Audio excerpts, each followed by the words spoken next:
바이오 분야 핫 이슈와 트렌드를 알아보는 카페비 코너입니다. 사이언스 투데이 바이오 길라잡이 이성규 기자 나왔습니다. 안녕하세요. 안녕하세요.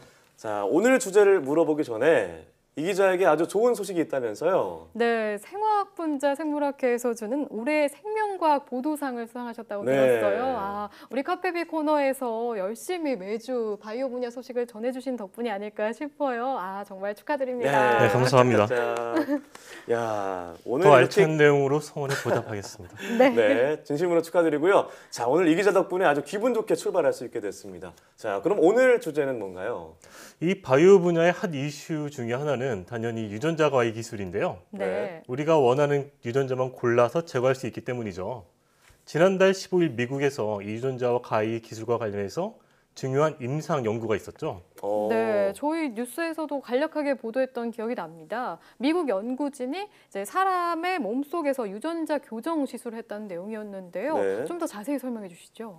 이 브라이언 머더라는 40대 미국 남성은 헌터 증후군이라는 병을 앓고 있었는데요. 네. 이 헌터 증후군은 우리 몸에서 이 탄수화물을 분해하는 효소 유전자에 문제가 생겨서 장기 이상이나 뇌 손상, 성장 지연 등의 문제를 일으키는 희귀 질환이거든요. 네. 네. 이 머더는 그동안 눈과 귀, 담낭 등의 26차례 수술을 받는 등 이 질병으로 끊임없이 고통을 받아왔는데요. 미국 연구진이 유전자 가위 기술을 이용해서 이 머더의 몸 안에 치료용 정상 유전자를 넣은 겁니다. 네, 그러니까 그 헌터 증후군을 유발하는 돌연변이 유전자를 대신해서 정상 유전자를 환자의 몸 안에 넣은 그렇죠. 셈이군요. 자, 그럼 이 유전자 가위 기술을 이용하면 구체적으로 어떤 점에서 환자에게 이로운가요? 이 유전자 가위 기술을 이용하면 환자의 DNA 상에서 우리가 원하는 위치에 정확하게 그 유전자를 넣을 수가 있거든요. 네. 즉 치료 효과가 굉장히 정교해질 수 있다. 이렇게 볼 수가 있는 신기하네요. 거고요. 삽입한 유전자가 이 엉뚱한 세포나 DNA에 들어간다면은 네. 우리가 예기치 못한 어떤 부작용이 발생할 수도 있는데 이런 부작용을 크게 줄일 수 있다는 점에서 의의가 있고요.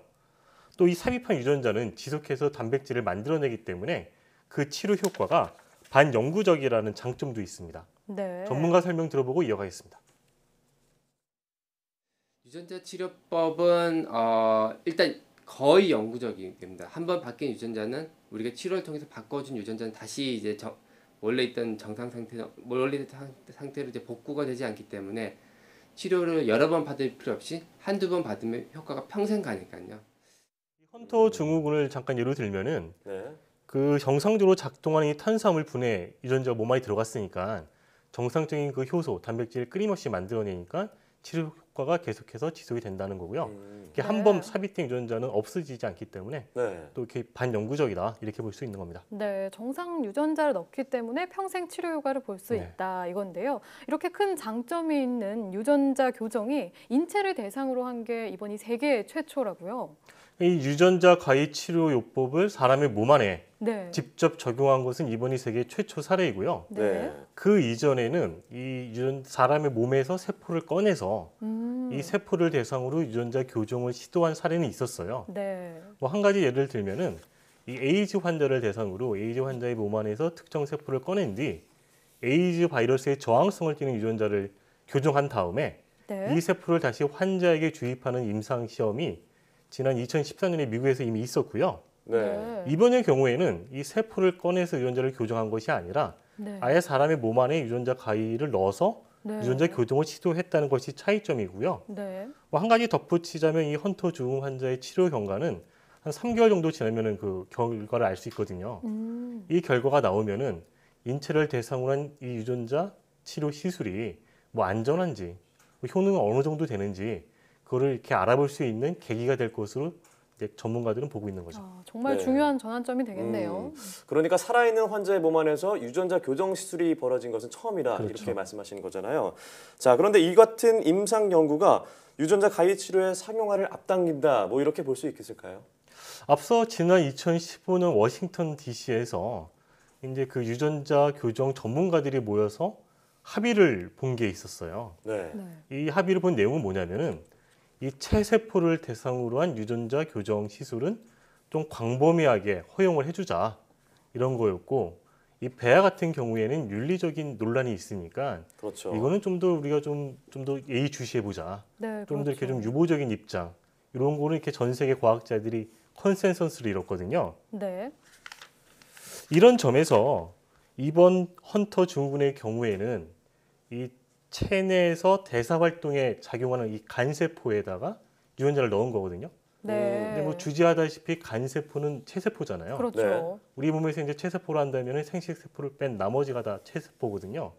이 체세포는 유전자를 교정하더라도 네. 이 교정된 유전자가 후손에게 전달될 가능성이 전혀 없기 때문에 그럼 배아를 교정하는 것과 같은 윤리적 논란이 없는 거죠. 네, 그렇겠네요. 근데 그런 점에서 이번 시술이 이 체세포를 대상으로 한 어떤 유전자 교정 시술의 시발점이다.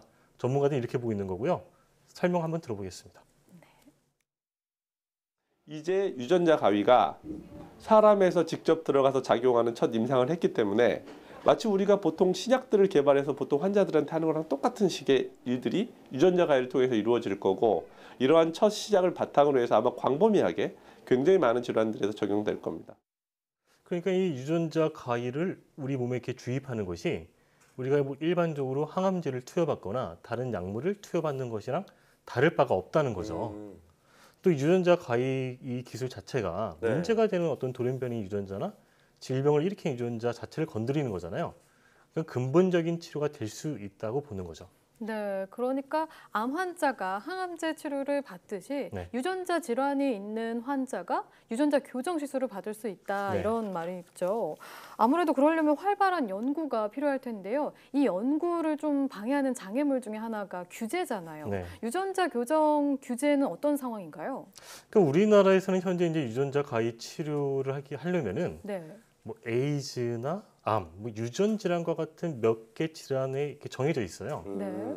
그리고 여기에 더해서 기존의 치료제가 없거나 이 유전자 가위를 적용했을 경우에 뭐 현저하게 효과가 우수할 것으로 뭐 예상이 되는 등 아주 좀 이렇게 좀 제한이 굉장히 좀 많아요. 네. 네. 쉽게 말해서 우리가 하고 싶어도 할 수가 없는 상황인 거예요. 근데 앞으로는 네. 이 같은 규제가 좀 어느 정도 풀릴 것으로 전망이 되는데요. 아, 그래요? 이거가 관련된 법이 이제 생명윤리법인데 이 네. 생명윤리법을 주관하는 부처가 보건복지부인데 보건복지부가 최근에 이제 질환에 제한 없이 뭐 기존 치료제가 없거나 뭐 현재의 우수한 치료 효과 예상되는 경우에는 이걸 허용하겠다는 그런 방향을 밝혔어요. 오, 그렇군요. 그러니까 여기서 이제 과학자들이 주목하는 점은 질환에 제한이 없다는 거거든요. 네. 그러니까 특별히 제한을 두지 않으니까 우리가 뭐 일반적인 질환 있잖아요. 뭐 암이나 에이즈나 이런 유전 질환이 아닌 예를 들면 뭐 시력이 상실되는 그런 질환 네. 이런 질환에도 앞으로는 유전자 가위 기술이 적용될 수 있을 거라는 거죠. 음. 다만 이제 이거는 여러 논의를 거쳐야 되고 네. 또 관련법을 개정해야 되니까 네. 그런 절차는 좀 남아 있는 거죠. 그렇겠네요. 그렇군요. 자, 유전자 가위 기술을 이렇게 꿈의 기술이라고 부르고 있는데, 자, 앞서 헌터 증후군 환자를 대상으로 한 임상 시험 얘기를 했잖아요. 앞으로도 이런 시험이 계속된다는 계획이 있다면서요? 이제 이 헌터 증후군 이 미국에서 처음으로 시도한 이 사례는 네. 미국의 이제 그 유전자 가위 전문 바이오 업체인 쌍가모라는 회사가 주도했거든요. 네. 이 쌍가모라는 회사는 네. 지금 이 헌터 증후군을 최초로 시도한 거 이외에도 이 헌터 증후군과 비슷한 대사 질환인 헐러 증후군이라고 있어요. 네. 네. 이 헐러 증후군 환자를 대상으로도 임상을 준비하고 있고요. 네. 또 혈우병을 대상으로도 준비를 하고 있습니다. 아, 혈액 응고가 잘 안 예, 되는 잘안 되는. 질환이죠. 그리고 이제 이 쌍가모 이외에 또 에디타스 메디슨이라는 또 바이오 업체가 있어요. 역시 미국 네. 회사인데 이 회사 같은 경우에는 유전자 이상으로 선천성 시력 장애 질환자에게 이 유전자 가위를 눈에 직접 전달하는 그런 임상을 준비하고 있고요. 네. 이제 우리나라 연구진도 이제 우리나라 이제 툴젠이라는 이 유전자 가위 전문 업체가 있는데 이 업체는 이제 그 시력 감퇴를 또 유발하는 황반변성 환자를 대상으로 한 임상 시험을 준비하고 있습니다. 네, 앞으로 이제 활발한 계획이 예정되어 있네요. 유전자 가위 기술, 이 바이오 분야의 항상 핫 이슈였잖아요. 사람에게 직접 적용한 첫 사례가 이번에 미국에서 나온 만큼 앞으로의 지금 활발한 연구도 참 기대가 됩니다. 네, 아무쪼록 인류 질병 퇴치에 큰 도움이 됐으면 하는 바람이 있고요. 자, 다시 한번 오늘 상 받으신 거 축하드리고 오늘 말씀 고맙습니다.